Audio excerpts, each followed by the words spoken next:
Religion without a personal encounter with Jesus Christ will not save the soul, and it will not bring the peace that your soul longs for. You may be a member of some other religion. You may be Catholic, Protestant, Jewish. You may be Hindu, Muslim. Whatever your background, you may not have any. Talk to me about one culture being superior when, as a Muslim, you end up being colonized in your mind to thinking that Arabic culture is superior to your own. The Arabs were doing before that Muhammad came with, and he said, don't do that, stop it, stop what we do culturally, what we're doing, yeah? God, I'm listening to you, I'm listening.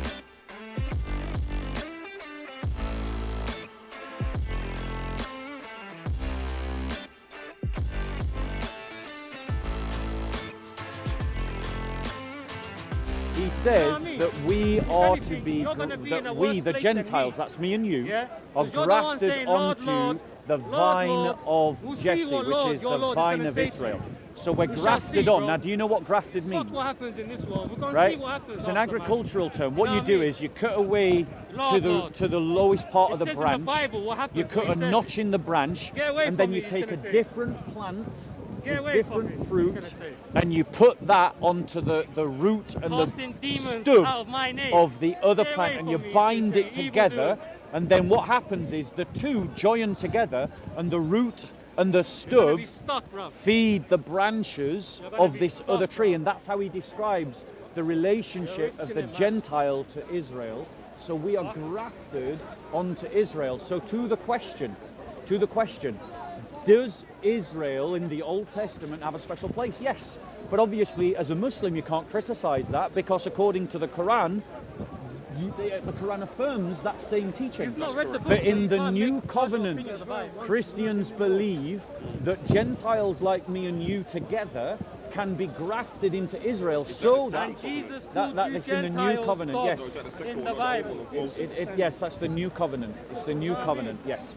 So in that New Covenant is something where we become the confederacy of Israel, where you and I become joined together. But the point is, when I look at Islam, what I see is a religion that teaches that Arab culture is superior to our own. Let me give you examples. When someone becomes a Muslim, usually they take on an Arab name. They bow down to an Arab city.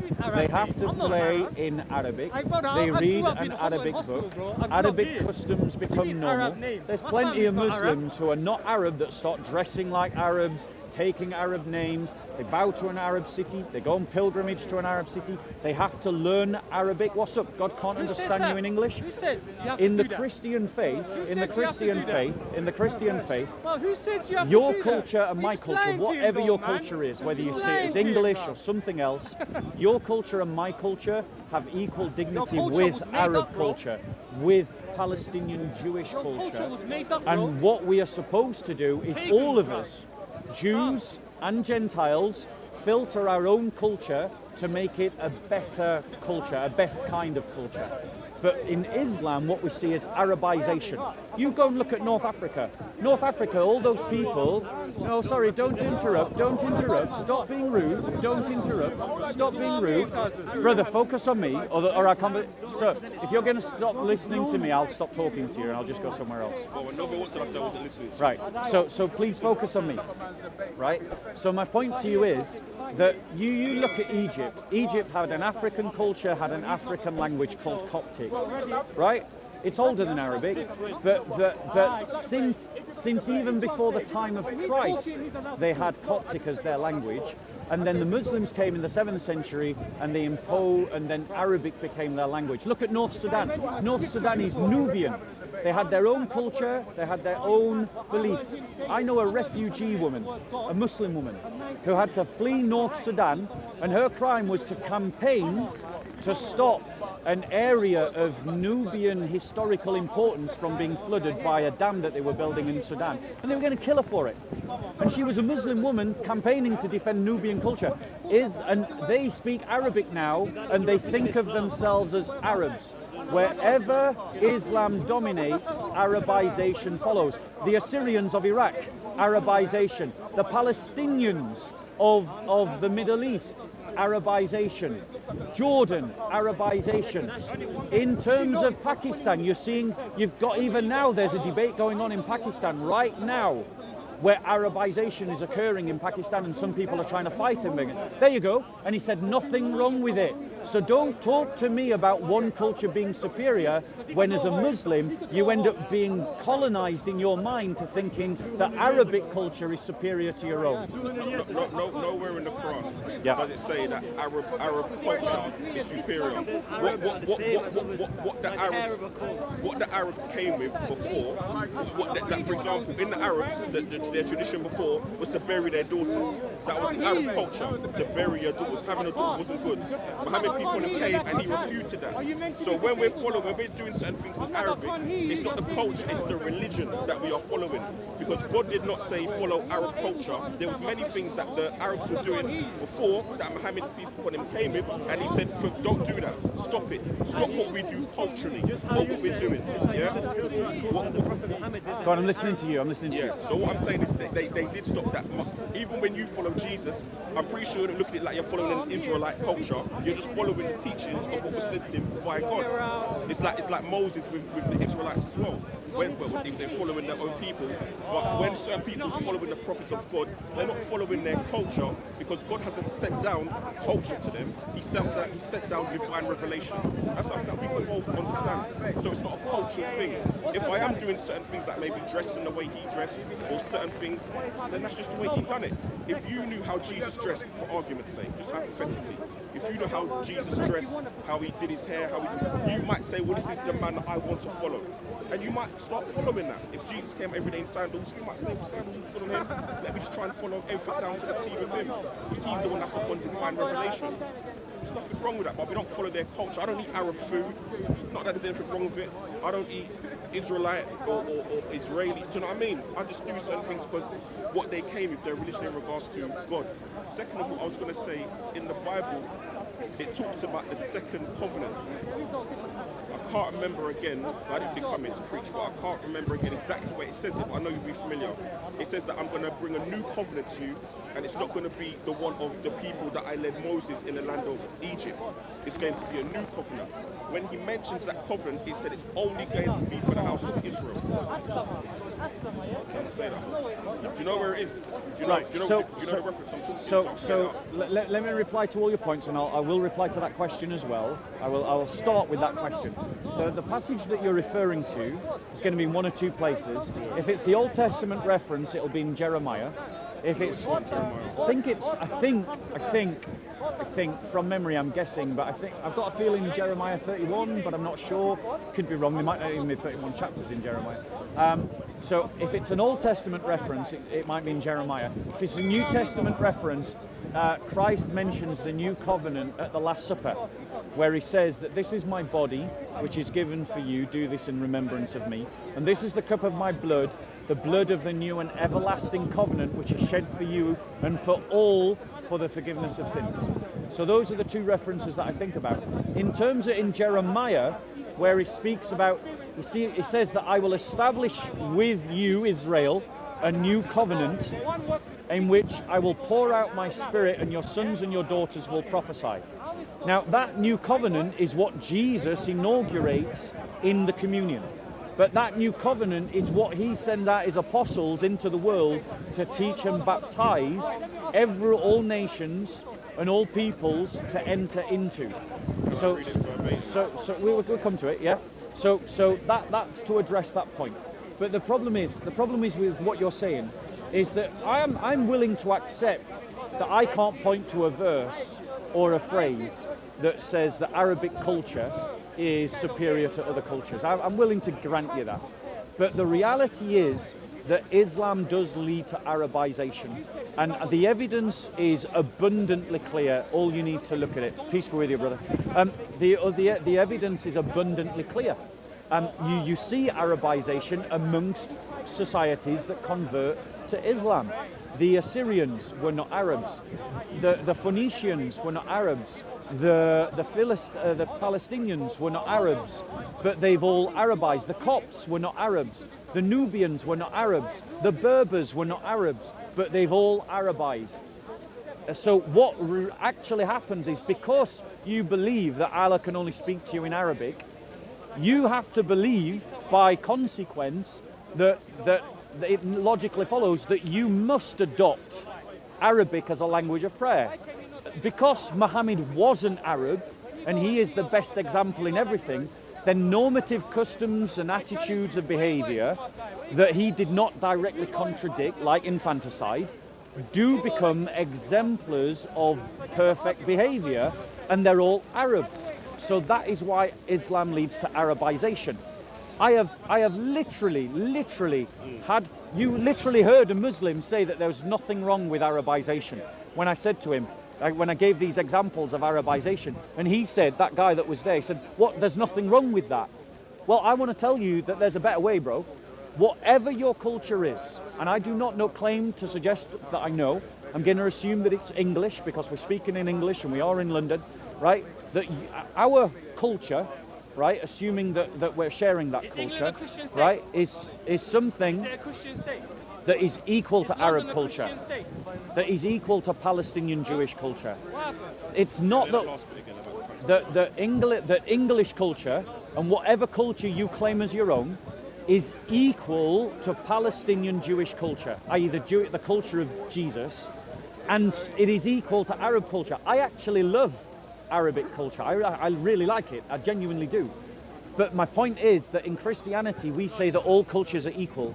In Islam, by default, they say that you have to Arabize, and Muslims do Arabize. And you know as well as I do, when you go to the masjid, you're seeing people who are not Arabs acting like they're Arabs. Can I respond to that? Yeah. So we'll start with the first bit here. Go on, I know then. we mentioned a few stuff about Jeremiah, Yeah. Which she was right. It was Jeremiah 31. Yeah. If I'm not mistaken. Good to know I know some of my Bible. You do indeed. So, You clearly don't know all of it. It says verbatim. Shall I wait for you to get it? Why Yes, is please. Jesus cursed in your book and you couldn't answer, bro? Why is he cursed? He's definitely triggered your bro, isn't he? Your homie's Don't jump definitely to him, triggered. bro. Don't jump to him. Me So, and him are more Jeremiah- close than you, dog. Jeremiah- What are you talking about, cuz? 31. What 31. are you talking about, Ah, I've got it right. Guy, man. The passage You're as a well, trendy yeah. guy, my guy. All right. You know what I mean? You, my G. Don't talk to him like he's trying to give a opinion. Okay, Jeremiah 31, verse 31. Yeah, so it says, the days are coming. So this is Bible Gateway. Yep. Don't even come saying anything Yep. that's not. Yeah, go on. So it says, the days are coming, declares the Lord, when I will make a new covenant with the people of Israel. Correct. And with the people of Judah. Yep. It will not be like the covenant I made with their ancestors Yep. when I took them by the hand Yep. and led them out of Egypt, Yep. because they broke my covenant, though I was a husband to them, Yep. declares the Lord. Yep. This is, so 33 now. Yep. This is the covenant I will make with the people of Israel. Yep. After that time, declares the Lord, I will put my law in their minds, and I will write on their hearts, and I will be their God. Yep. Don't you want me to continue, or is that enough? Right, so Is that- you make is your that- point now. We've read the passage. You make your point from that passage, and then I'll reply. So what I'm saying is, there in the Bible, correct me if I'm wrong, there's two covenants. It says there was the one of the time of Moses, Yep. and then there's going to be a new covenant. Yep. Yeah. So you don't really hear Christians talking about there's three covenants. There's two. There's the old covenant, and there's the new covenant. Yep. So for argument's sake, some Christians, they don't follow the Sabbath. They still eat the shellfish and stuff like that, and they say that's the old covenant. When Jesus came, he made a new one. Yes. This one is declaring a new covenant that's not going to be like the one of Moses. Yes. So this is the new covenant. Correct. The point I'm trying to make to you, Bob, is this new covenant, again, is only for the people of Israel. Yes. It's not for the world and everybody in it. Right. And it clearly states that in Jeremiah, which I did read to you verbatim, which you could. Yes, I read it. So what I'm saying is, when people say Jesus is for everybody, according to this, he isn't, if they're going to claim that the new covenant came with Jesus. Yeah. Right, so let me reply to that. And sorry, can I just mention the Arab part? I was going to say that I'm pretty sure you're diverse with the world and what goes on, and there's many different cultures. Yep. Like this brother, I'm assuming he's from Pakistan. Are you from Pakistan? No. Where are you from? Originally. Yeah, well, your parents. No, your parents. My parents, Algerian, Turkish. Okay, Algerian and Turkish. If we go to Algeria or Turkey, they've got their own way of doing things aside from the Arabs. So they've got their own traditional dish. Yep. They've got their own way of speaking. Even though Yep. it might be in Arabic, they've got their own translation, their own dialect. Yep. So there's many things that he would do differently according to his culture that maybe someone that isn't Arab does. Yeah, bro. Yeah. I'm not a bad man. So what Don't I'm say saying- when I do something bad to you, don't say we're all bad. Keep going, bro. So what I'm saying is, even in Somalia, in Pakistan, in Turkey, in certain parts of Africa, there's ways they do things that are completely different to the Arabs. They might speak the same language, they might pray the same, and that's all well and good. But they've still got their culture, they've still got their food dishes, they've still got the way they do things culturally, Yep. their weddings are different, there's Yep. many different things. So what I'm trying to say is that it's not like we're just doing everything that the Arabs do. And the Prophet Muhammad, peace be upon him, did say, an Arab is not superior to a non-Arab, and a non-Arab is not superior to an Arab. A black is not superior to a white man, Yep. and a white man is not superior to a black man. Yep. The only difference is in deeds, in regards to what they're doing in relation to God, how Yep. good they are on earth, how good they're following God's laws, rules and regulations. So we accept certain things from, it's cool, but we don't take in its entirety. We just pray in the same language. So if we are all from different countries, we can all pray the same. We'll understand what's going on because we have a common denominator in regards to the prayer, how it goes, Yep. and the language. So can I reply to that? Yeah, feel free. So I want to reply in full to your argument. Benita, JC, can one of you find in Romans where it says that we are grafted onto the vine of Israel? We're grafted onto the vine of Jesse. So in Luke chapter 22, right? Bear with me. It says, bear with me while I find it for you. Right.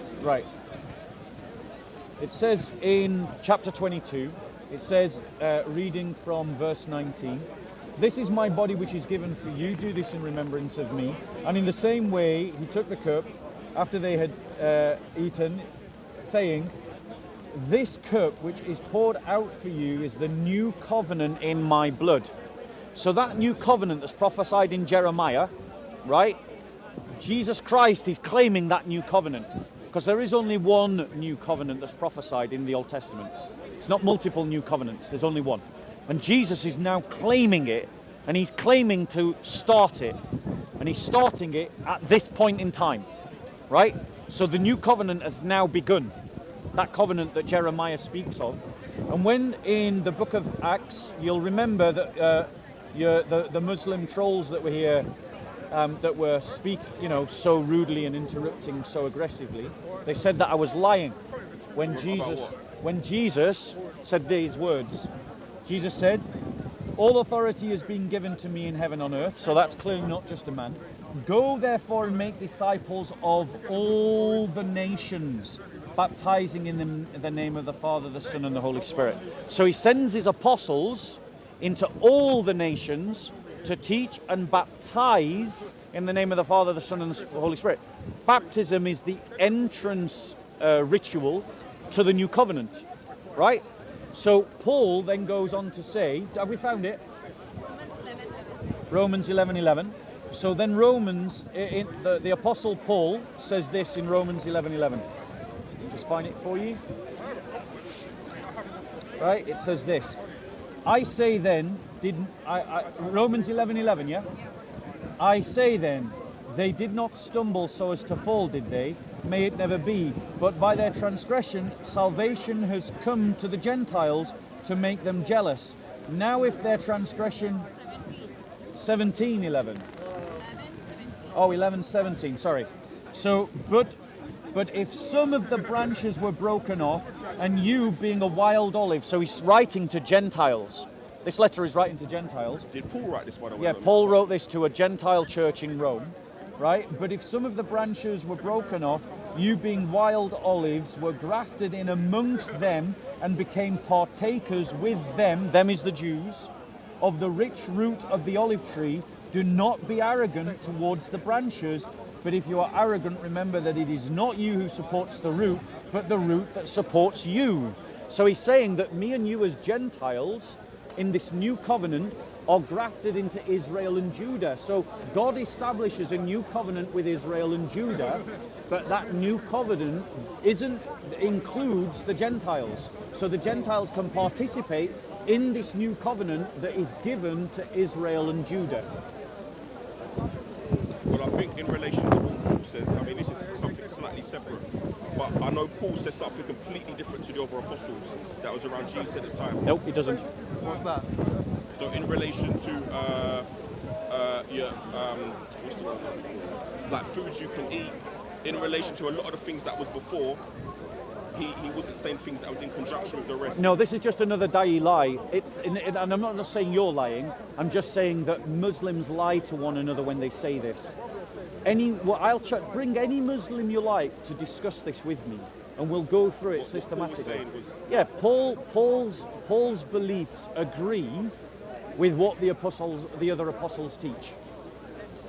Paul. So the point is this is just something Muslims say to one another, and no Muslim ever bothers to check whether that claim is true. The reality is the furthest in terms of other epistles that you get from Paul's teachings at a prima facie level is James. But when you read James carefully in context, what he's criticizing people's misunderstandings of Paul's teachings. So he's not criticizing Paul.